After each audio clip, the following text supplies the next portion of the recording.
Now, this story is a little bit hard for me to tell, mainly because I still work for this company and for the guy who got me this job. So I will give you some background information about me, but please, please, please understand that I cannot share everything with you. And for one moment, think about someone other than yourself and realize that I have a family to feed. Now, as you are aware, there are a few major railroad companies in America. Norfolk Southern, Canadian Pacific, KC Southern, and many more. But what most people don't realize is that the railroad companies were the original American monopolies. They were what Facebook, Google, and Twitter are today. But when it comes to sheer power and ruthlessness, nobody, and I mean nobody, compares to the railroad industry. I know this for a fact because I've worked for them for over 34 years. Criminals and cartels using trains to smuggle drugs and guns all over the United States. If I were to share with you some of the things that I've seen and been involved with, you would lose it would shatter the reality of what you believe to be true.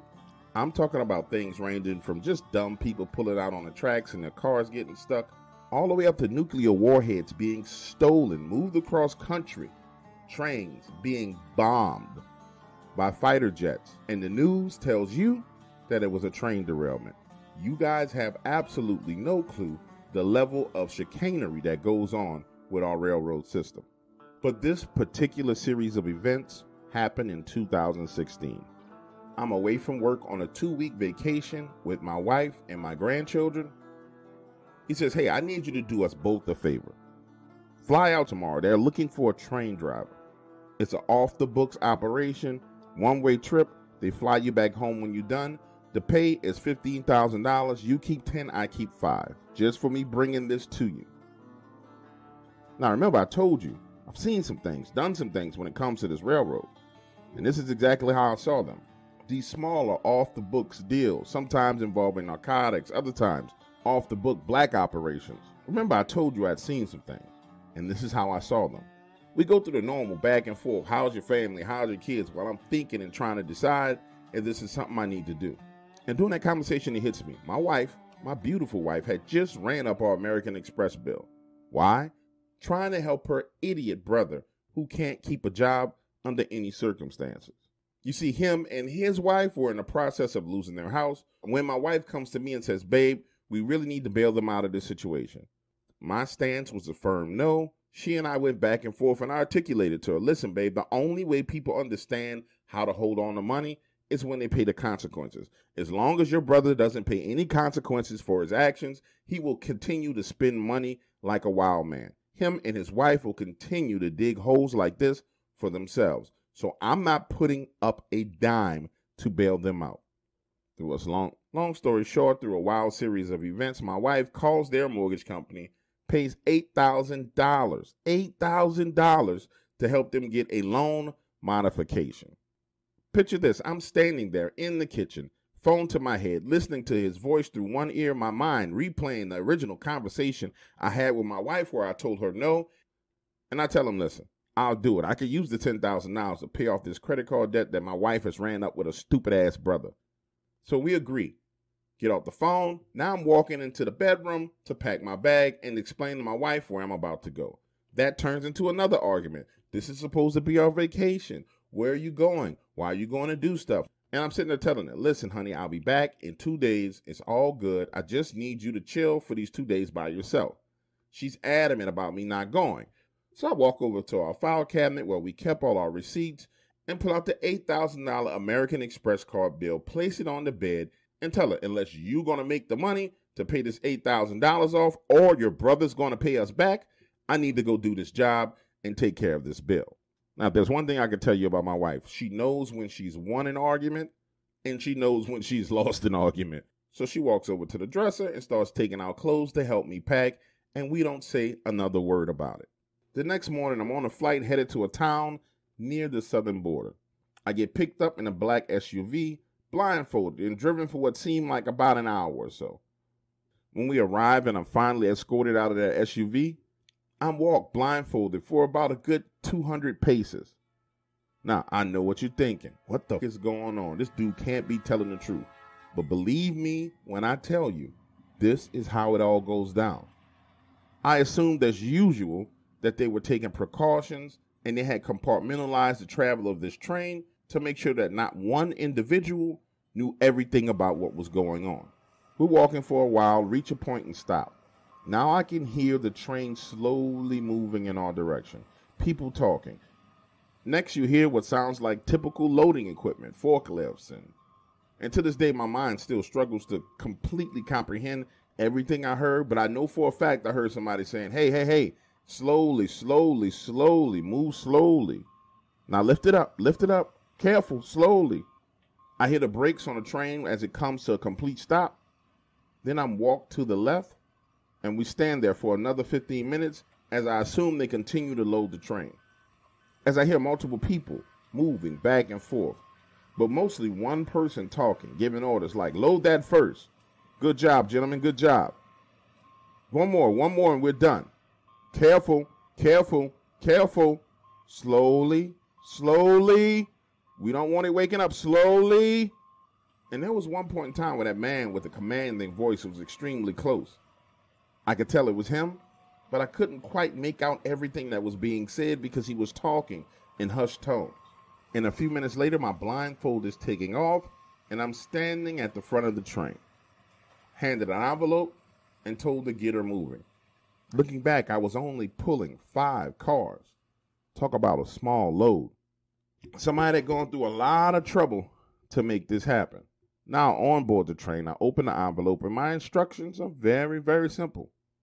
Drive this train for 500 miles. Do not stop under any circumstances. Do not open any of the train cars under any circumstances. Do not allow anyone else to open the train cars under any circumstances. Inside, looking around the cabin where I was, I noticed several high-powered rifles, handguns. Honestly, a whole bunch of stuff was in there that I figured I didn't have a need of using or having at all. That's when this gentleman boards the train, introduces himself as Tom. He says, listen, I'm here to make sure everything for you goes all right. Let's get this train moving. Now, Tom, and I doubt seriously if this was his real name, Tom looked like he ate people for a living. You know how some men have that look in their eyes? Like there's this thin membrane holding back all the death, murder, and destruction that's inside of them. That's what Tom looked like. He wasn't particularly a big guy, no more than 6'2", 6'3", slender, well-defined muscles. But you can tell that he wasn't the guy that you wanted to play with. He looks at me and said, hey, let's get this train moving. But it wasn't until I put the train in motion and slowly started to pull off that I realized there was something different about this train.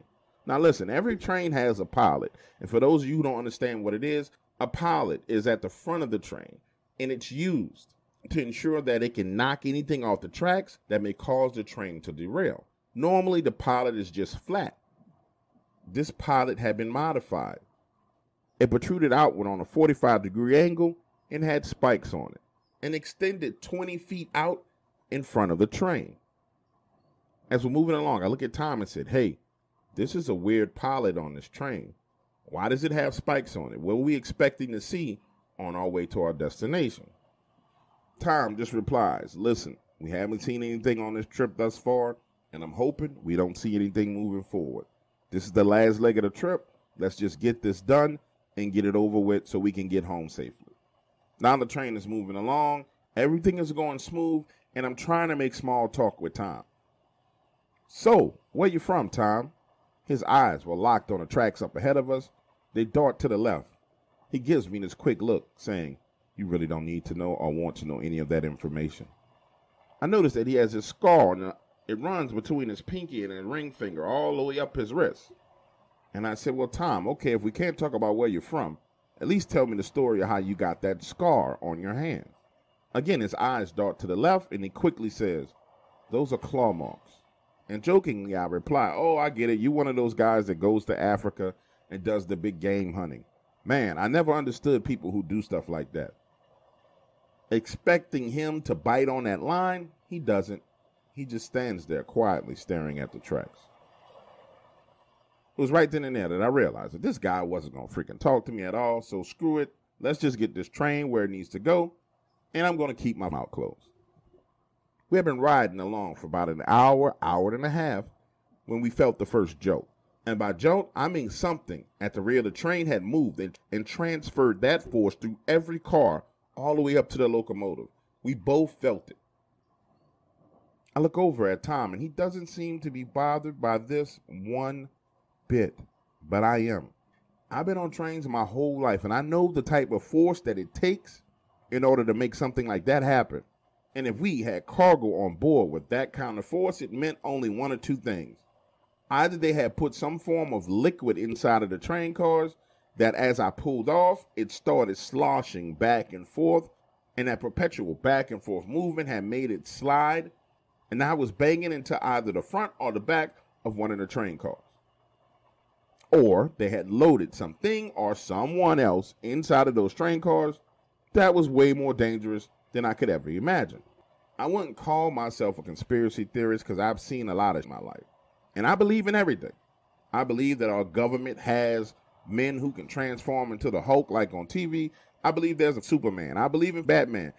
I believe that the inspiration for all these different characters comes from people somewhere around the planet or in another universe that are really alive. So now with nothing else to do, my mind is racing, thinking, okay, what the f do they have in the back of this train? Now, jokingly, I say to Tom, man, with a train shifted like that, feel like y'all got some Jurassic Park type in the back of this train. But he never takes his eyes off the track ahead of us. We spend the next 30 minutes in silence. I'm looking down into my bag, digging around, trying to get me some bubble gum and some water, when I hear Tom say, "Did you see that? What was that?" Quickly shifting my eyes up to the train tracks, I don't see anything. He tells me he just saw something dart across the track up ahead. And I gotta explain to you the look on this man's face. He had the look in his eyes like something or someone was there to actually kill him. So I try to explain to him, Tom, listen, when a train moves down a track through a lightly wooded area like this, the animals feel the vibration of the train, and it causes them to panic, and they dart back and forth across the track.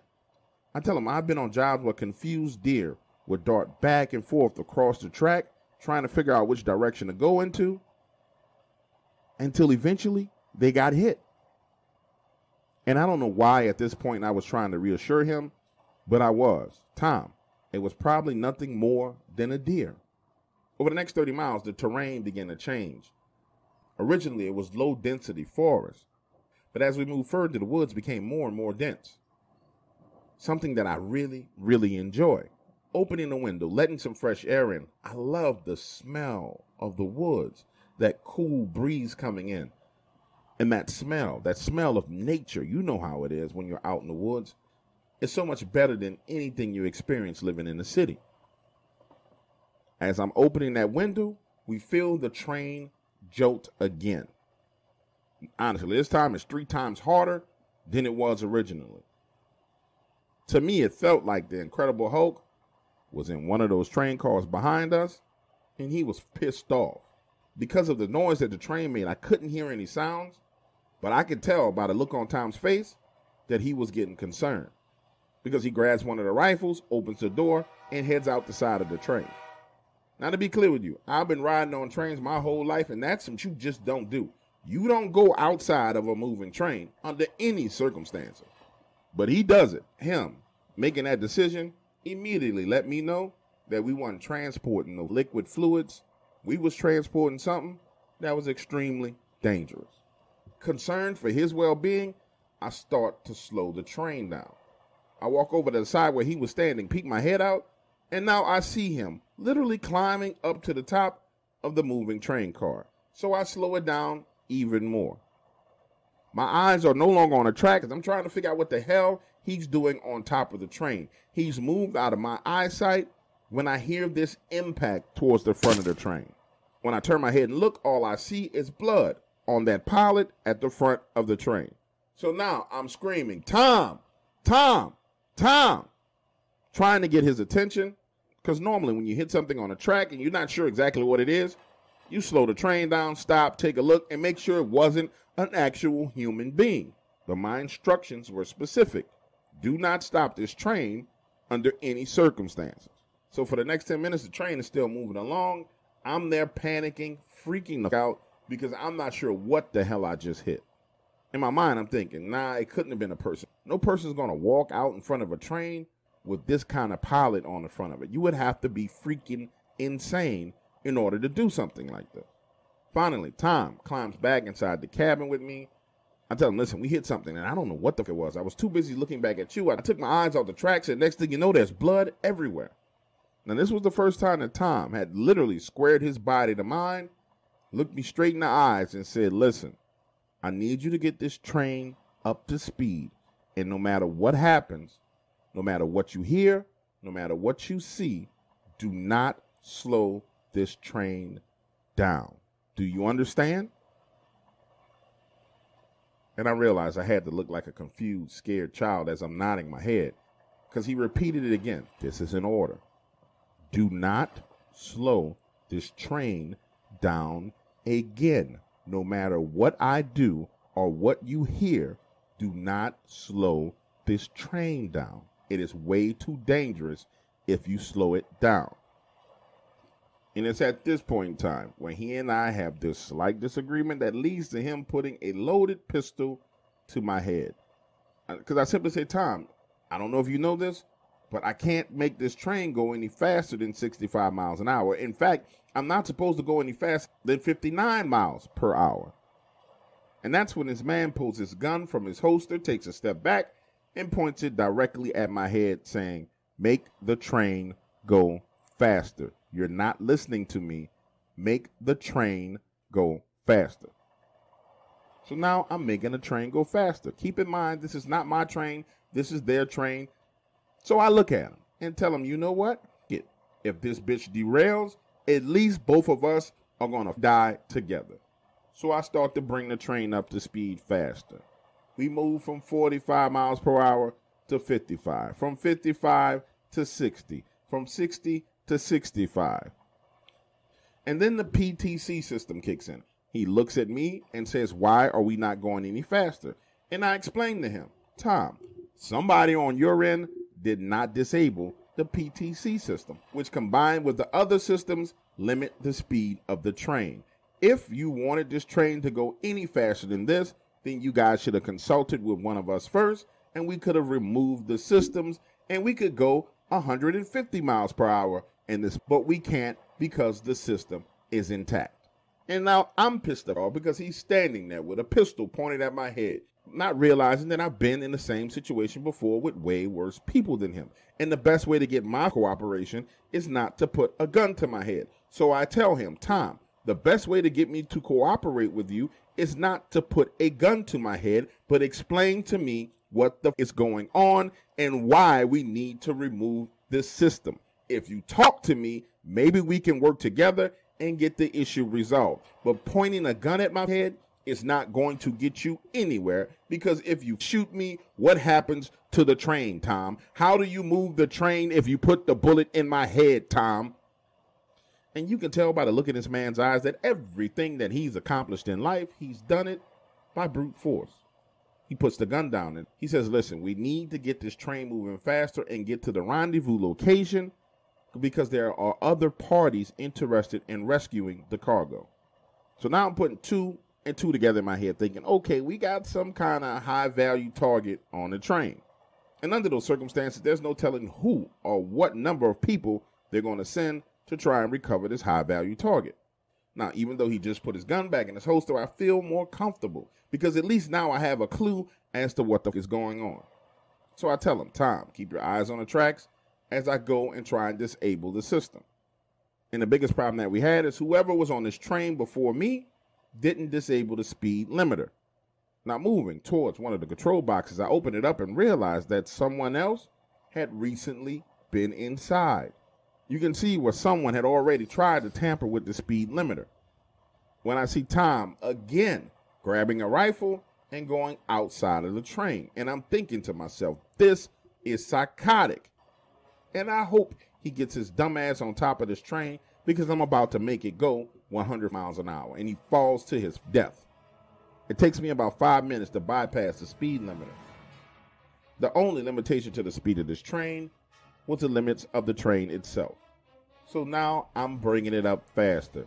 We're going 75 miles an hour, 80 miles an hour. Somehow Tom's crazy ass is still outside of the train, and that's when I start to hear gunfire. And not like brrr, automatic gunfire shots. Tom is on top of the train, and he's firing off these single shots. Pow! Pow! Pow! Pow! Pow! But looking out, he's too far back for me to see exactly what he's shooting at. The train jolts again, and I'm like, what the is going on?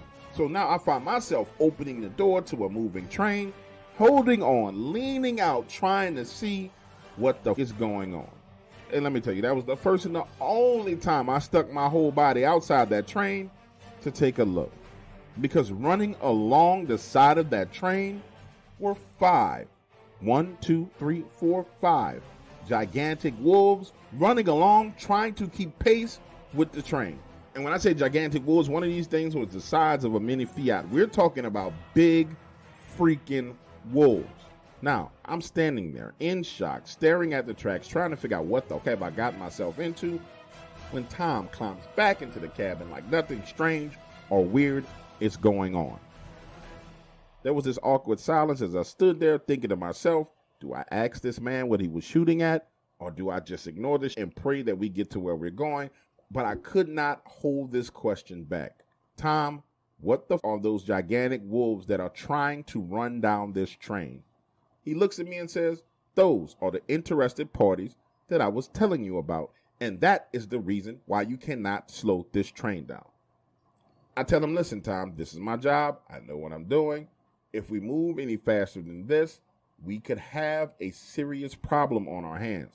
I try to tell him we won't be able to slow down at all if anything is laying across these tracks. We need to maintain this speed.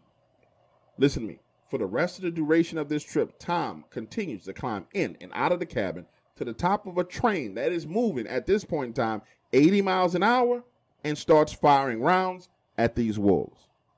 Now listen to me. It was at this point in time that I was able to put all the pieces of the puzzle together. We weren't transporting any kind of dangerous fluid or liquids or any high-value target human being. We were transporting one of these wolves. And these things had to be super dangerous because the closer we got to our destination, I started to notice other men in the woods with rifles. And let me explain to you the actual destination that we got to. Imagine pulling up to a gigantic stone wall, machine guns on top, gates wide open, the train pulling in. This looked like some Nazi Germany type. Believe me, up until that point, I thought that we were still inside the United States of America. But based on what I was seeing, there's no way, absolutely no way, that that type of was built inside of our country. Because if they built like that in the United States of America, then we have problems because the citizens don't know anything. When we arrive inside of this place, they close the gates. Tom climbs back in, blindfolds me, and escorts me off of the train. Listen to this. They load me into a helicopter. And before the door closes, Tom says, you did a wonderful job under the circumstances. And if we need your assistance, we will call upon you again. And I'm sitting there thinking to myself, you crazy. This is my last time ever doing anything like this. The helicopter takes off. We fly for a long time. Land, I'm put into another SUV. And when the hood is finally taken off my head, I'm back at the original airport where they picked me up at. I take the last flight home, get to the parking garage. I'm just sitting there in my truck. Cell phone rings. It's my friend who got me into this in the first place. He says, hey, I don't know what you did, but they sent us $35,000. I'm wiring everything to you except for my 5. And the next time one of these jobs come up, I'll get in contact with you again. Now, I realize there are going to be people who listen to the story and say, oh, it's a lie. And that's fine with me. But I've told you everything that I can tell you while simultaneously telling you nothing at all. And if you can't read between the lines and get to the truth, then that's on you.